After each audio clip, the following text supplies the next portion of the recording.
ajouter une petite parole concernant le thème que j'ai donné. C'est parce que je sais que, pas qu'il n'y a pas grand-chose à dire, il y a juste des choses profondes à savoir là-dessus, à connaître là-dessus, parce que c'est très important pour nous. En tant que chrétiens, en tant qu'enfants de Dieu, nous devons savoir pourquoi certaines choses sont importantes et sont respectées par d'autres, et nous, pourquoi est-ce qu'on ne les respecte pas? Amen. Donc ce soir, je parle donc sur... qui peut me dire le thème là? Voilà. Le mystère des terres sacrées. Les mystères des terres sacrées. Amen. Je prie que le Saint-Esprit me conduise dans ces quelques minutes afin que je puisse vous dire l'essentiel et que vous retenez ce qui est bien et que l'enseignement qui est vraiment derrière ce titre, derrière ce thème, puisse être compris et retenu afin que vous puissiez désormais marcher sachant pourquoi certaines personnes font ceci et pourquoi d'autres ne le font pas. Amen. Alors, on va commencer par lire Jude. Donc, je vais demander, pour qu'on aille un peu plus vite, je vais demander parce que j'ai combien de passages là? Il y a 4 passages, mais c'est un verset que nous allons lire. Je vais demander donc au pasteur Michel de lire Jude 1, versets 8 à 11. Je vais demander à Christelle de prendre 2 Rois 2. Non, prends plutôt Genèse chapitre 2.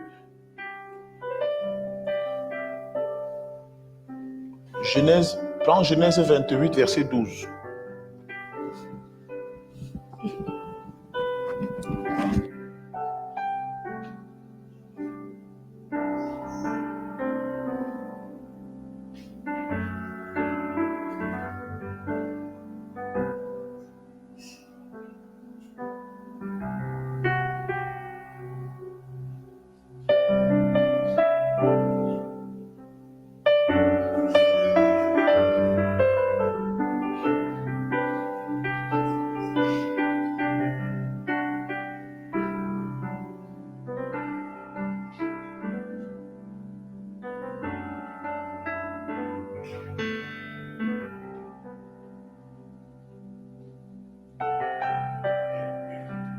Donc, tu avais Genèse 28, verset 12. Bon, on commence d'abord par Jude 1, 8, 11.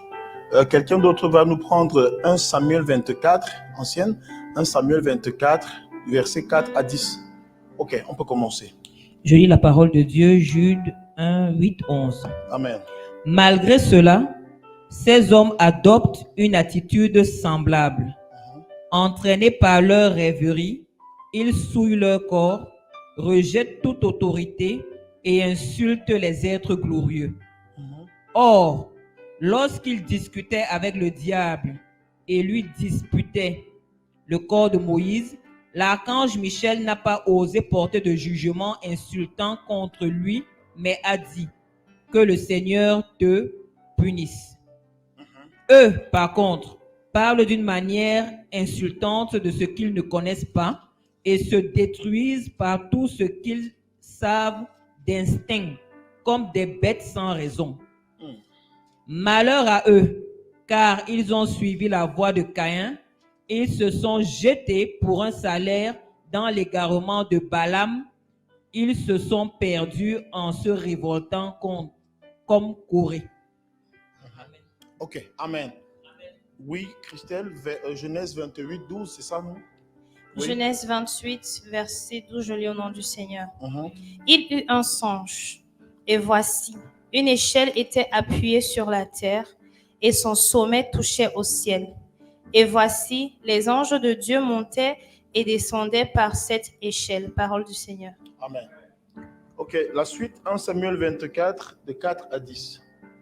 Je lis au nom du Seigneur. Amen. Il arriva à des parcs de brebis qui étaient près du chemin. Et là se trouvait une caverne où il entra pour se couvrir les pieds. David et ses gens étaient au fond de la caverne.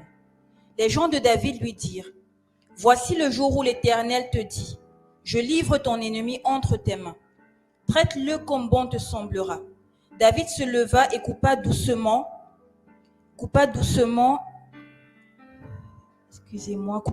le pan du manteau de Saul. Après cela, le cœur lui battit parce qu'il avait coupé le pan du manteau de Saul. Et il dit à ses gens, que l'Éternel me garde de commettre contre mon Seigneur, loin de l'Éternel, une action telle que de porter ma main sur lui, car il est loin de l'Éternel. Par ces paroles, David arrêta ses gens et les empêcha de se jeter sur Saul. Puis Saul se leva pour sortir de la caverne et continua son chemin. Après cela, David se leva et sortit de la caverne. Il se mit à crier après Saul, « Ô roi, mon Seigneur !» Saul regarda derrière lui et David s'inclina le visage contre terre et se prosterna. David dit à Saul, « Pourquoi écoutes-tu les propos des gens qui disent, « Voici David cherche ton malheur ?» Amen. Amen. Que Dieu bénisse sa parole. Asseyons-nous. Alors, les mystères des terres sacrées. Quand on dit mystère, ça renvoie tout simplement à ce qui est caché. D'accord? Ça renvoie à tout ce qui est caché. Donc, quand on dit les mystères des terres sacrées, ça veut dire que tout ce qui est caché en ce qui concerne les terres sacrées. Maintenant, sacré, ça veut dire que les terres qui sont mises à part. On ne peut parler des terres sacrées qu'en réalité de ce qui a été consacré à un Dieu, ou alors qui a reçu la visitation d'un Dieu. Amen. Ce qui a reçu la visitation d'un Dieu. Pourquoi Dieu a visité cet endroit? Alléluia. Si Dieu a visité un endroit, ça veut dire qu'il y a eu quelque chose qui s'est passé à cet endroit, ou alors cet endroit a quelque chose de particulier. C'est pourquoi nous avons pris ce soir ces différents passages où le premier passage parle de Moïse, où l'archange Michaël, où il y a Michaël qui discute le corps de Moïse. Moïse est mort, mais son corps est discuté entre Satan, entre Lucifer et Michaël et l'archange. Amen. Alors que l'archange veut prendre le corps de Moïse, le diable aussi veut récupérer ce corps. Amen. Et le diable savait ce que valait ce corps-là. Amen. Mais l'archange aussi connaissait exactement ce que la valeur de ce corps. C'est pourquoi il n'a pas laissé à ce que le diable parte avec. Mais il y a quelque chose qui doit nous intéresser ici, c'est que malgré ce qu'il, l'archange savait exactement qui était le diable. Et il pouvait lui dire des mots parfois, des mots très durs, mais il n'a pas osé lui dire des mots durs. La Bible déclare qu'il n'a pas osé porter d'injures contre lui. Amen. Parce que, vous savez, aujourd'hui, dès qu'une personne a chuté, dès qu'une personne est tombée, dès qu'un serviteur de Dieu est tombé, on commence à le regarder comme quelqu'un qui n'a plus de valeur. Tout le monde peut lui parler n'importe comment. Il faut faire très attention. C'est exactement ce que j'ai envie de dire dans cet enseignement. Parce que nous voyons ici comment même l'archange qui reste consacré à l'œuvre de Dieu, qui reste au service de Dieu, respecte même la position de Satan. Et je ne peux pas te dire n'importe quoi parce que je connais qui tu es. Seul celui qui t'a créé est capable de pouvoir te dire des mots durs. Moi, je ne te dirai pas des mots durs. Que l'Éternel te réprimande. Moi, je ne ferai rien. Alléluia. Alors, le deuxième cas de figure que nous avons pris ici, c'est Jacob, bien évidemment. On déclare que Jacob voyait les chaises. Jacob, une nuit, vous savez, quand Jacob a fui son frère Ésaü, il allait se cacher. Il a fui la contrée, il a fui le village, il a fui sa ville, il a fui sa maison. Et pendant qu'il fuyait dans la nuit, la Bible déclare qu'il s'est reposé quelque part. Et dans son songe, il a vu une échelle placée. Et cette échelle-là, il voyait les anges monter et descendre. Et c'est à cet endroit-là qu'il avait bâti un hôtel qu'il a dénommé Bethel. Parce qu'il a dit, assurément, l'Éternel est en ce lieu. Alléluia. Bon, maintenant, j'aimerais que nous repartons dans l'histoire et même dans notre quotidien. Vous allez vous rendre compte que dans les sociétés aujourd'hui, dans les nations, il y a des terres qui sont consacrées, qui sont reconnues comme des terres sacrées aujourd'hui. Prenons le cas, nous sommes en France. En France, on parle vulgairement de Lourdes. Alléluia. Beaucoup de personnes connaissent Lourdes.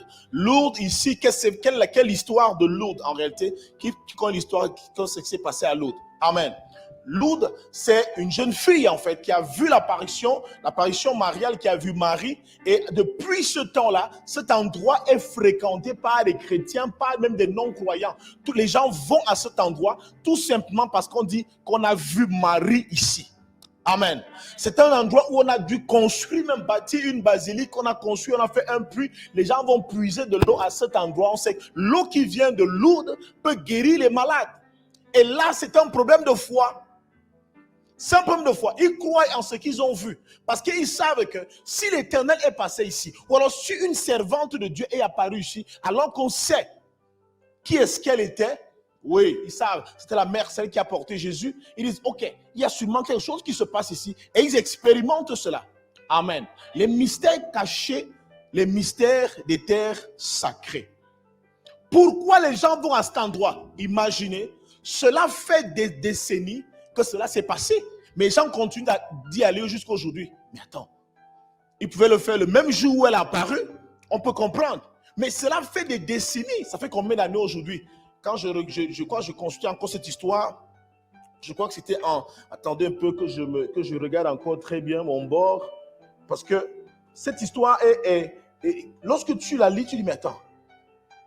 Depuis cette date-là, les gens continuent à y aller comme si de rien n'était, comme si tout se passait normalement. Amen. Comme s'il s'agissait d'hier. Non, c'est quoi, les années 80, un truc comme ça. C'est même plus, je crois que c'est même plus que ça. C'est plus que ça, c'est pas les années 80. Donc imaginez, des décennies, peut-être même un siècle, je ne sais même pas quand ça s'est passé. Amen. Mais les gens continuent à y aller. Peut-être même la petite fille qui a vu Marie, elle-même est décédée. Mais les gens continuent quand même à croire à son histoire. Amen. Au Cameroun, on a aussi un point comme ça. Au Cameroun, Simalène, c'est la même chose. On a construit une grande basilique tout autour. Et les gens vont là le matin, le soir, ils vont prier. Ils vont prier. Et là, c'est-à-dire, l'eau de cet endroit, c'est même une mare d'eau. C'est-à-dire, c'est de la boue, mais ils puisent quand même. Ils vont, ils rentrent, ils boivent, ils se lavent avec. Ils vont faire des prières. Ils vont en pèlerinage. Parce qu'ils savent qu'ici, il y a quelque chose qui s'est passé. Que dire des lieux de la Grèce? Que dire de la Grèce antique? Où ils avaient des dieux de la Grèce. Des personnes qui étaient considérées comme des dieux. Et ils savaient qu'à cet endroit, si les dieux avaient combattu ici, cet endroit est un lieu où il y a quelque chose. Dès que tu te places là, sûrement tu reçois la force de ces dieux. Et ils croient en cela. Jusqu'aujourd'hui. Beaucoup de personnes qui vont en Grèce aujourd'hui vont regarder peut-être ces vestiges, vont voir ce qui a été fait, ce qui s'est passé dans les temps anciens, mais continuent de croire en cela. Certains vont juste pouvoir voir les vestiges, voir ce qui s'est passé et ils découvrent de nouvelles choses. Amen. Ils découvrent de nouvelles choses. Que parler de l'Égypte? L'Égypte avec les pyramides. Les pyramides étaient considérées jusqu'à aujourd'hui d'ailleurs par l'Égypte antique, par l'Égypte ancienne. Les pyramides étaient considérées comme le lieu où il y avait une porte qui t'introduisait dans le monde des dieux. Et jusqu'à aujourd'hui, lorsqu'un Égyptien va dans une pyramide, il sait qu'il va se rapprocher du monde des dieux. Pourquoi? Parce que là, ils savent que ici, il y a eu quelque chose qui a été fait à cet endroit. Ceux qui se sont tenus ici n'étaient pas des hommes simples. Ceux qui étaient ici n'étaient pas des hommes simples. C'est pourquoi, si je vais à cet endroit, je vais changer. Que dit d'Israël? Aujourd'hui, des églises, associations vont en Israël chaque année pour le pèlerinage. C'est aussi une occasion pour moi de pouvoir vous dire que cette année, nous voulons aller en pèlerinage en Israël. Ah oui, en novembre. Préparez-vous. Préparez-vous. Ça, je vous dis déjà parce que la demande a déjà été faite. J'attendais vous faire, je dis ça comme ça ce soir. Donc, préparez-vous. Donc, préparez à votre argent de transport et tout. Parce que ce n'est pas gratuit. Je n'ai pas encore de jet privé. Donc, amen. Donc, Israël qui représente en fait le siège des 4 religions. Vous voyez un peu. C'est en Israël qu'on trouve. Pourquoi les gens vont en Israël? Et ils croient que lorsqu'ils vont en Israël, ils rentrent, ils ont une connaissance, ils ont quelque chose en plus. Ils vont en pèlerinage en Israël. Pourquoi? Parce que c'est une terre sacrée. Parce que c'est un endroit que Dieu a visité. On a pris des terres et on a aussi pris les hommes dans les textes que nous avons lus pour vous montrer quelque chose, pour montrer les similitudes et pour vous montrer exactement comment est-ce que nous passons à côté de certaines choses dans notre vie. Amen. Dans le texte de Samuel que l'ancienne a lu, la Bible déclare que David a eu l'opportunité de pouvoir tuer Saül. Saül qui était déjà rejeté par Dieu. Amen. Mais David reconnaît quand même que malgré le fait que celui-là est rejeté par Dieu, il est loin de l'Éternel. Donc je ne toucherai pas loin de l'Éternel. Même si j'ai la possibilité de le faire. Il est loin de l'Éternel. Pourquoi? Parce qu'il a été oint. Dieu ne oint pas 2 fois. Dieu oint 1 fois. Amen. Dieu ne oint pas 2 fois. Dieu oint quelqu'un 1 fois. Quand il t'arrivera de tomber, j'expliquais cela à qui, je ne sais pas à qui dernièrement. Quand il t'arrivera de tomber, parce que ça peut arriver. Vous êtes des hommes. Ça peut arriver. Quand tu vas te relever, ça ne veut pas dire que Dieu va donner une autre force. C'est la même force que tu avais qui va se réveiller tout simplement et va te permettre d'exercer. Amen. C'est pourquoi les ossements desséchés les ossements d'Ézéchiel ont pu ramener un corps à la vie. Et pourtant, le prophète n'était plus là. Et Élisée, autant pour moi, laissez-moi, il y a trop de choses. Ézéchiel, c'est les ossements desséchés. Amen. Les ossements, les os d'Élisée, là où se trouvait la tombe d'Élisée, il y avait les os qui se trouvaient encore à cet endroit. J'imagine qui avait déjà séché. Alléluia. Il a suffi tout simplement que quelqu'un mort se rapproche de ces ossements ou de la tombe d'Élisée et qu'il se réveille, il se relève. Amen. Que dire des pochettes, des mouchoirs de Paul, que Paul avait utilisé? Mais quand je parle donc des terres sacrées, c'est tout ce qui a vu l'impartition de Dieu. Tout ce que Dieu a touché change de nature. Tout ce que Dieu a touché n'est plus de nature ordinaire. C'est quelque chose qui a une marque et c'est à vie, ça sera comme ça. Jésus n'est pas arrivé en Israël cette année-ci, non. C'est plus de 2000 ans aujourd'hui.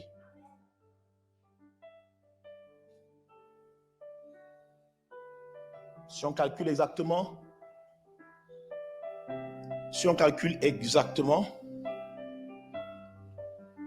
combien d'années est-ce que Jésus est arrivé en Israël? Ça fait 2023 ans. J'espère que vous parvenez souvent à bien faire ce calcul-là. Hein? Parce que beaucoup de gens se perdent souvent dans ce calcul. Jésus n'est pas mort, ça fait 2023 ans.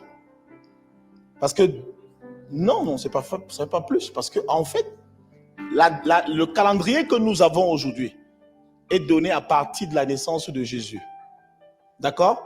C'est à partir de la naissance de Jésus. Donc, si vous voulez savoir exactement combien d'années est-ce que Jésus a été crucifié, vous faites tout simplement 2023 moins 33. Et vous aurez, vous voyez un peu. Ça veut dire que parfois les gens vont chanter depuis 2000 ans sur la croix, il a payé. Ça ne faisait pas 2000 ans. Amen. Je donne un exemple. Alors, si les gens vont à Lourdes, les gens vont en Grèce, les gens vont en Égypte pour aller sur les traces des dieux, des lieux où les dieux ont marché. Là, parce qu'il y a plusieurs types de dieux ici. Là, je ne parle pas du Dieu éternel que nous servons.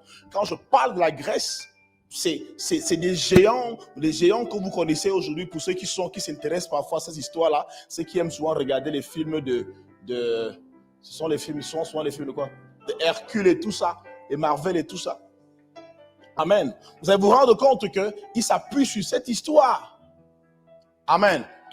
Et on parlera par la suite de l'Égypte, comme on a dit l'Égypte ici aujourd'hui. L'Égypte, eux, ils savent qu'à certains endroits, c'était des lieux réservés aux dieux. Donc, si tu as la possibilité de te positionner là, c'est pour cela, c'est d'ailleurs pour cela que nous aimons, par exemple, des lieux comme des musées. Parce que quand tu vas dans un musée, tu es en contact avec l'histoire. Tu es en contact avec l'histoire. Amen.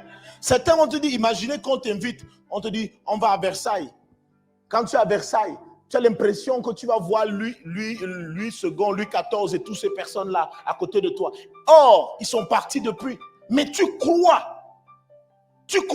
Il y a des noms aujourd'hui dans la République que tu as du mal à prononcer tout simplement parce qu'ils revêtaient un certain pouvoir, une certaine autorité. Donc, les terres que Dieu a visitées sont des terres qui peuvent aussi visiter les vies des hommes. En fait, ce qu'il faut savoir, le mystère caché dans les terres sacrées, alléluia, c'est que dans ces terres-là, sur ces terres-là, en réalité, Dieu peut encore vous visiter. Mais maintenant, quand je parle de terre, je ne parle pas de terre nature, je parle de toi. Je parle de tout serviteur de Dieu. Je parle de tout oint de Dieu. Enfant de Dieu, la maison de prière pour tout le peuple. Ne manquez jamais de respect à un serviteur de Dieu. Même s'il est tombé, sa tête qui a vu l'huile, les crasses de cette huile-là demeurent.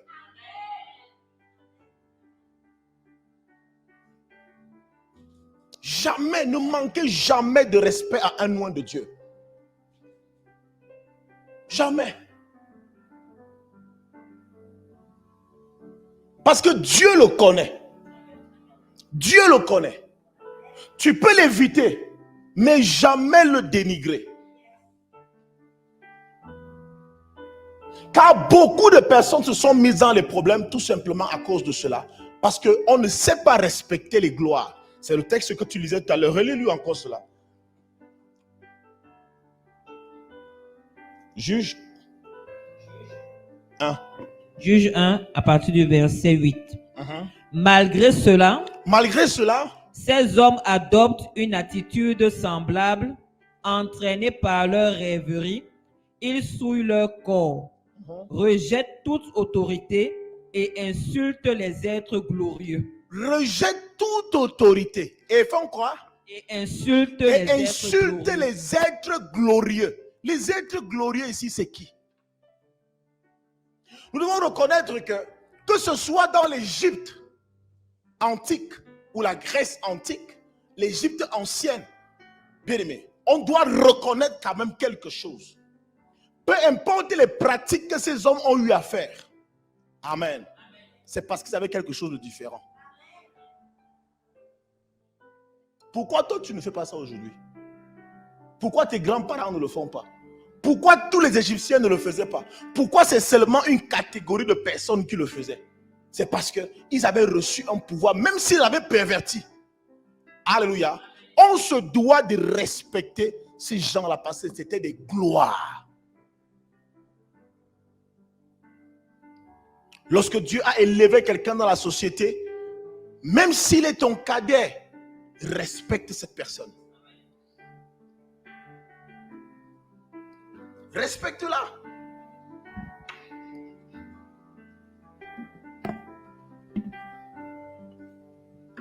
Alléluia. Donc nous devons donc ainsi nous respecter. Voyez, vous allez en Israël, on parle du mur de lamentation. Et quelqu'un rentre d'Israël, il est en paix.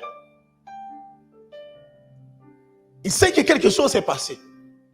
Parce que Dieu est passé par là. Amen. Donc, toute vie qui a été visitée par Dieu mérite d'être respectée.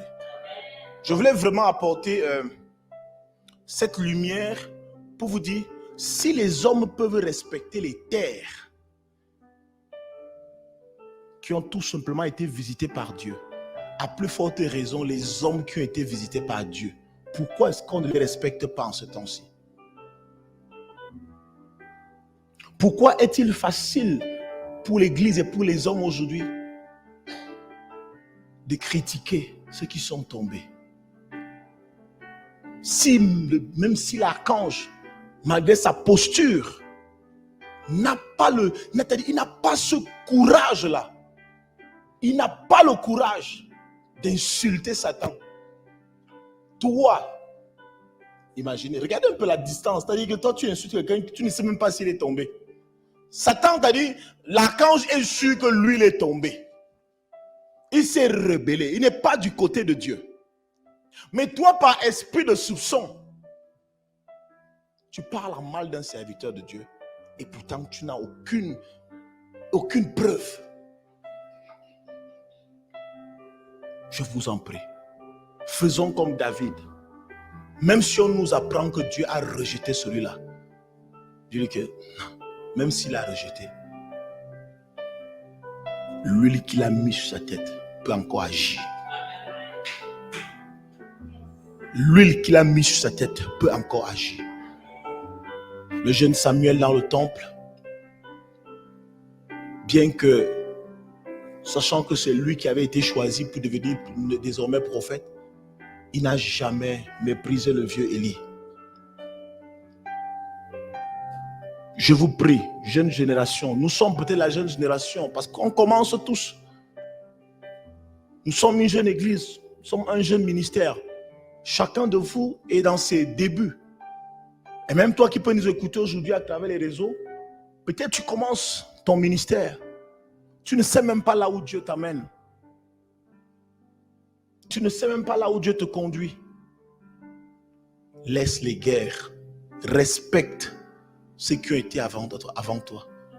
Même s'ils sont tombés, respecte-les. Même si tu entends quoi, respecte-les. C'est la meilleure façon pour toi d'assurer tes lendemains. D'assurer tes lendemains. Je ne sais pas si Dieu allait punir David s'il tuait Saül. Mais David fut sage. Il dit, je ne le toucherai pas. Je ne le toucherai pas. Aujourd'hui, jeune serviteur, à peine tu as commencé à prophétiser, à peine tu as commencé à avoir des visions, à peine tu as commencé à rassembler des foules, tu dis, tu peux commencer à parler aux gens n'importe comment. Parce que tu dis, lui il est tombé, l'Éternel a rejeté ces vieux-là. Il y a un truc que je ne supportais pas souvent. Quand j'entendais, je trouvais que c'était beaucoup d'orgueil. Chaque fois que les jeunes parlaient, ils disaient, il y a une nouvelle génération qui est en train de se lever. Il y a une nouvelle génération qui se lève. Vous allez voir ce que Dieu va faire. En fait, ils ne comprennent pas que s'il y a une nouvelle génération qui se lève, c'est parce qu'il y a une ancienne génération qui a fait quelque chose. Amen. Il y a une ancienne génération qui a fait quelque chose. C'est pourquoi il y a une nouvelle qui se lève. C'est une course de relais. On ne peut pas manquer de respect à ces gens-là. Ils ont travaillé et c'est grâce à leurs travaux qu'on peut se tenir debout aujourd'hui. Amen. S'ils n'avaient pas travaillé, vous ne serez pas debout aujourd'hui.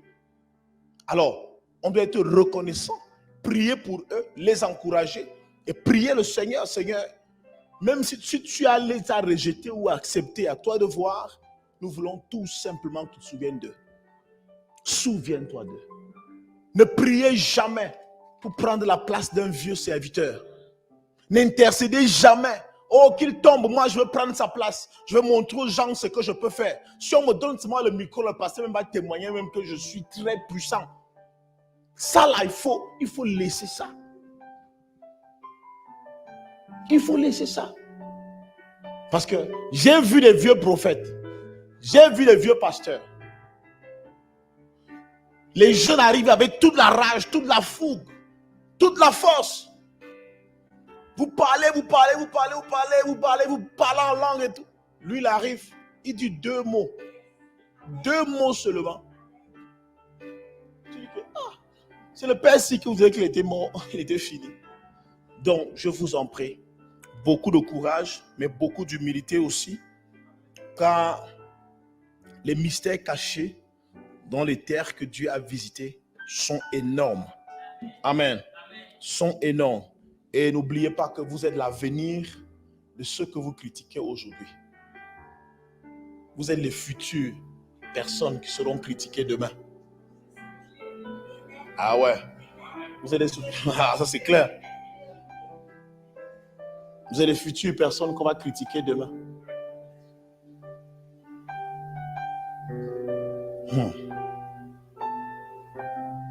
Alors, quand vous entendez parler des Zeus, Apollon, Athéna et bien d'autres, c'était des lieux qui étaient autrefois des centres religieux et politiques. Amen.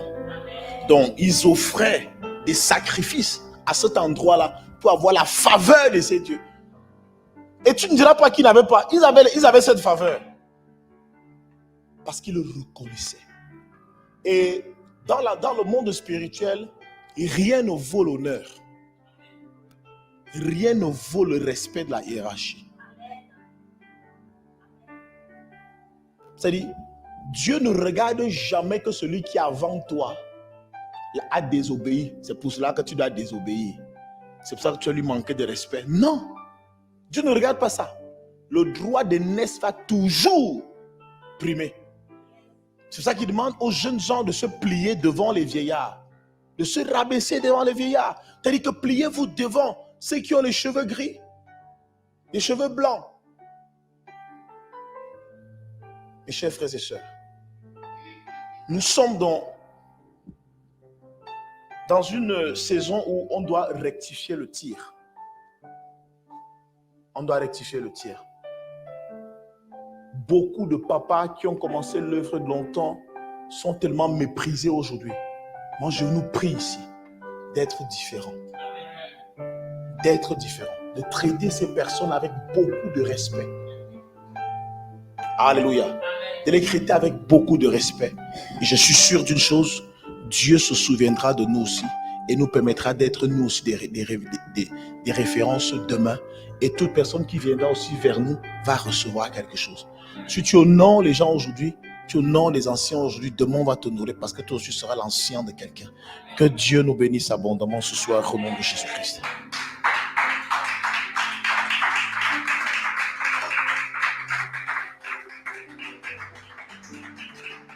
On va se mettre debout.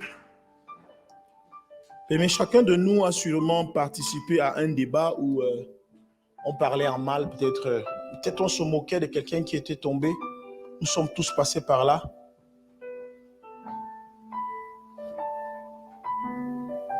Il nous arrive de voir, vous savez, la chose la plus flagrante à l'église, même avec les parents, que ce soit qui, les personnes qui sont placées devant de nous, c'est que Dieu peut nous permettre de voir la nudité de quelqu'un. C'est-à-dire de voir les faiblesses de quelqu'un, juste parce qu'il veut voir comment on réagit. C'est-à-dire,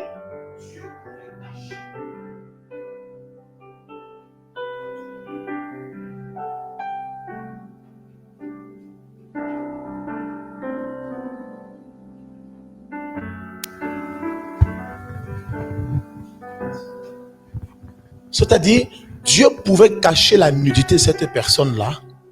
Amen. Mais il me dit, ok, je ne cache pas. Je vais voir comment il va se comporter. Et toi, tu vois sa nudité. Quand je parle de la nudité, ça peut être ses faiblesses, ses erreurs. Et c'est toi qui prends, tu vas raconter au dehors. C'est pourquoi je disais à quelqu'un hier que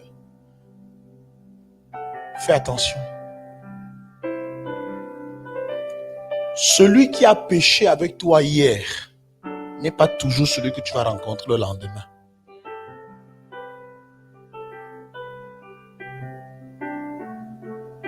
Qu'est-ce que je veux dire? Tu comprends ce que je dis? Tu n'as pas compris dans quel sens? Viens, je prends l'exemple sur toi, peut-être tu vas comprendre. Je dis, celui avec qui tu as péché hier, prenons le vol. On est allé voler ensemble hier, même si on ne vole pas, c'est un exemple. On est allé voler hier, et puis chacun a pris sa route, n'est-ce pas? Elle a pris sa route, prends ta route, vas-y, moi aussi j'ai pris la mienne, et le lendemain, on se retrouve En fait, monte. La personne que je retrouve, c'est la même enveloppe. Mais tu ne sais pas ce qui s'est passé le temps qu'elle quitte ici pour faire le tour là. Et elle aussi, tu ne sais pas ce qui s'est passé le temps que je quitte ici pour arriver ici.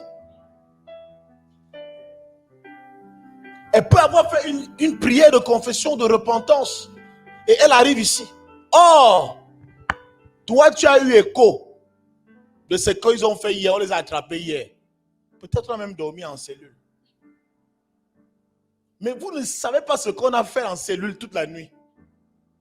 Peut-être une nuit de prière. Peut-être pleurer devant Dieu. Et toi, tu arrives le matin, quand on nous sort, le matin, les paparazzis arrivent, on filme. Oh voleur, oh voleur. Dieu regarde et que, ok. Vous ne savez pas ce que ces gens-ci ont fait la nuit. Donc faites très attention. Faisons attention. Amen. La confession, la repentance ne prend pas toujours un an. Ne prend pas toujours une semaine.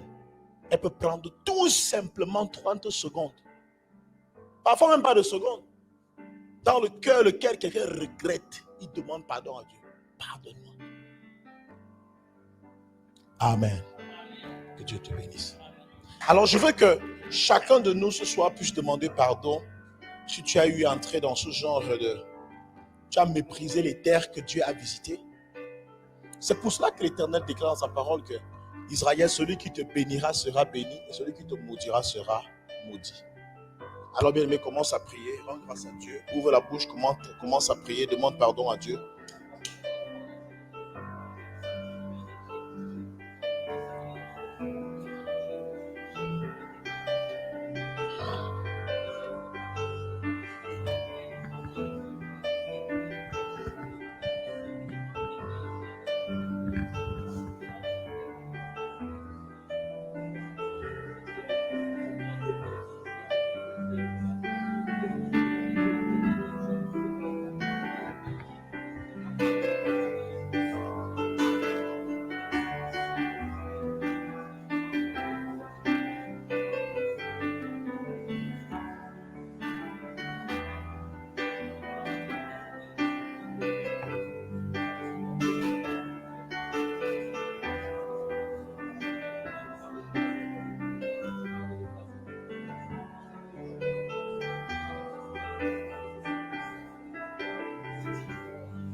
Père éternel, humilié au-devant de toi, après avoir écouté cette parole, nous reconnaissons que nous avons tous méprisé les terres que tu as visitées par le passé. Alors que même ceux que nous critiquons, nous croyons ne pas te connaître, continuent de respecter les terres que tu as visitées autrefois, nous méprisons ces corps et ces hommes que tu as utilisés autrefois. Même l'archange n'a pas pu déclarer des paroles dures sur Lucifer ou sur Satan parce qu'il sait qu'autrefois il était à ton service. Notre Dieu, notre Père, nous te demandons pardon ce soir pour toutes les fois où nous avons manqué de respect à nos aînés dans la foi, à ceux avec lesquels tu as marché par le passé avant nous, qui sont peut-être tombés et qui peut-être sont même relevés. Nous te demandons pardon, Seigneur. Pardonne-nous, ô mon Dieu, mon roi, afin que, Dieu puissant, nous ne soyons pas maudits, comme tu l'as dit. Béni soit celui qui bénit Israël et maudit soit celui qui maudit Israël. Car Israël est la terre que tu as visitée. Israël est la terre que tu as touchée, que tu as bénie. Père, nous voulons continuer à bénir cette terre. Nous voulons continuer à bénir, oh mon Dieu, mon roi, ces différents lieux où tu as pu poser, oh mon Père, ton empreinte.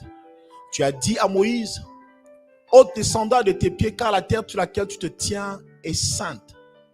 Père, Moïse a respecté cette recommandation avant de pouvoir s'avancer vers toi. Nous voulons respecter, honorer, Éternel, Tout-Puissant, toutes les gloires, toutes ces personnes que tu as élevées en dignité et en autorité. Père, car la plupart ont vu ce que nous désirons avoir aujourd'hui. La plupart ont touché à ce que nous voulons toucher aujourd'hui. Ils ont expérimenté une puissance que nous nous demandons aujourd'hui. Père, ils ont vu des résultats que nous cherchons aujourd'hui. Nous ne voulons pas mépriser, Seigneur, ceux qui ont vu des choses que nous cherchons à voir. Ceux qui ont atteint des terres que nous cherchons à atteindre. Ceux qui ont touché, oh mon Dieu, mon roi, les hauteurs, les cimes des nations que nous cherchons à gravir. Père, aide-nous, Seigneur, à pouvoir respecter et Saül, comme David l'a fait, à pouvoir respecter, mon Dieu, mon roi, tous ceux-là qui se sont éloignés de toi, parce que nous reconnaissons, Éternel Père, que ce sont des terres où tu t'es manifesté. Toute terre sur laquelle tu t'es placé, mon Dieu, nous savons qu'elle est sainte, car ta présence sanctifie le lieu où elle se manifeste. Tu as sanctifié aussi, Père, les personnes que tu as touchées. C'est pourquoi nous croyons aussi que lorsque Pierre eut faim et que tu fis descendre les oiseaux, les quadrupèdes, qu'ils pouvaient appeler comme des animaux impurs, parce que tu avais touché ces oiseaux, parce que tu avais touché ces animaux, nous croyons que le fait que tu aies touché, il n'était plus impur. Mais Pierre, dans sa conception de l'impureté, n'avait pas compris exactement qui tu étais, car tu es le Dieu qui est 3 fois saint. Seigneur, ce que tu sanctifies est saint. Celui que tu déclares pur est pur. Celui que tu déclares élevé est élevé. Nous voulons donc te dire merci pour la grâce que tu nous fais aujourd'hui de connaître cette nuée de témoins, ceux qui par le passé ont marché avec toi. Nous allons continuer à les honorer. Chaque fois que nous allons les rencontrer, nous allons bénir leur onction. Nous allons bénir, oh mon Dieu, mon roi éternel, le travail qu'ils ont eu à faire. Merci pour ceux qui ont travaillé avant nous. Au nom de Jésus-Christ. Amen.